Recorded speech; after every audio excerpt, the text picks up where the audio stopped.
السلام علیکم ناظرین، آپ دیکھ رہے ہیں نیوز کارنر اور میں ہوں آپ کا ہوسٹ، آپ کا میزبان محمد عمیر ظفر۔ آپ سب کو میں اپنے چینل پر خوش آمدید کہتا ہوں اور میں امید کرتا ہوں کہ آپ سب لوگ اپنی اپنی زندگی میں خیریت سے ہوں گے، خوش اور خرم ہوں گے۔ ناظرین، رب کائنات نے انسانیت کی فلاح اور بقا کے لیے، انسانیت کی ہدایت کے لیے اللہ کریم کی ذات نے نبوت کا عظیم الشان سلسلہ شروع فرمایا، اور اسی سلسلے کے تحت مختلف ادوار میں اللہ کریم کی ذات نے انبیاء اکرام کو انسانیت کی ہدایت اور رہنمائی کے لیے مبعوث فرمایا۔ ناظرین، انبیاء اکرام مختلف ادوار میں اس دنیا میں آتے رہے، ان کے آنے کا مقصد رب کائنات نے بیان فرمایا۔ ان کو بھیجنے کا مقصد یہ تھا کہ انسان اپنی فطری اور طبعی تقاضوں کے مطابق زندگی بسر کرے۔ وہ اصول، وہ رستہ جو خالق کائنات نے انسانیت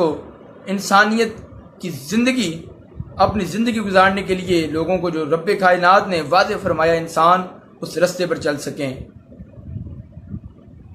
نیکی کا عنصر معاشرے میں پروان چڑھے اور بدی کا عنصر مغلوب ہو۔ اسی سلسلے کے تحت نبی آخر الزمان سید الاولین والآخرین حضور سیدنا محمد رسول اللہ صلی اللہ علیہ وآلہ وسلم، آپ کی آمد کے ساتھ ہی اللہ کریم کی ذات نے پچھلی تمام انبیاء کرام کی شریعتوں کو منسوخ فرما دیا، اور اللہ کریم کی ذات نے ارشاد فرمایا کہ دین تو اللہ کے نزدیک صرف اسلام ہی ہے۔ ناظرین، یہ وہ دور تھا کہ جب انسانیت ظلمت کے اندھیروں میں بھٹک رہی تھی، اور ظلم اور انتہائی ظلم اور جہل کے گہرے بادل انسانیت پر منڈلا رہے تھے، اور انسانیت ظلم کے زخموں سے چور چور تھی۔ ایسے میں انسانیت ایک ایسے مسیحا کا انتظار کر رہی تھی، ایک ایسے مسیحا کو پکار رہی تھی جو اس کے سارے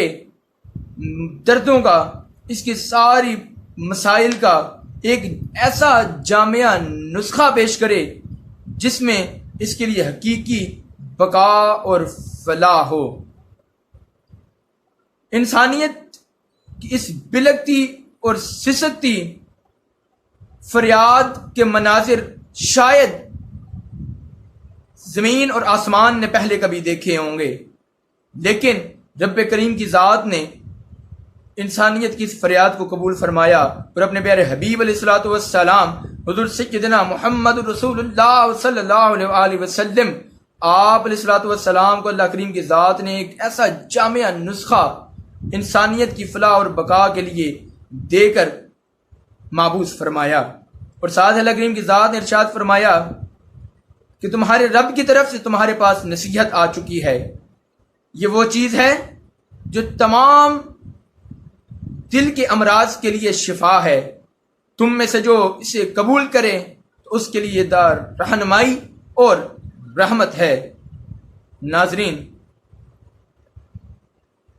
آسمان اور زمین نے دوبارہ یہ مناظر شاید پہلے کبھی نہ دیکھے ہوں گے کہ اسلام حقیقی طور پہ جب انسانیت نے اپنایا، جب حقیقی طور پہ ایک اسلامی فلاحی معاشرہ قیام عمل میں آیا، تو اخوت،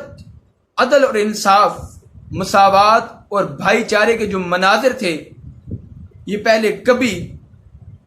روئے کائنات میں دیکھنے میں نہیں ملے۔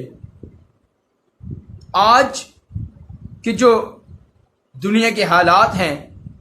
ان سارے حالات کے پیش نظر ایک اسلامی فلاحی معاشرہ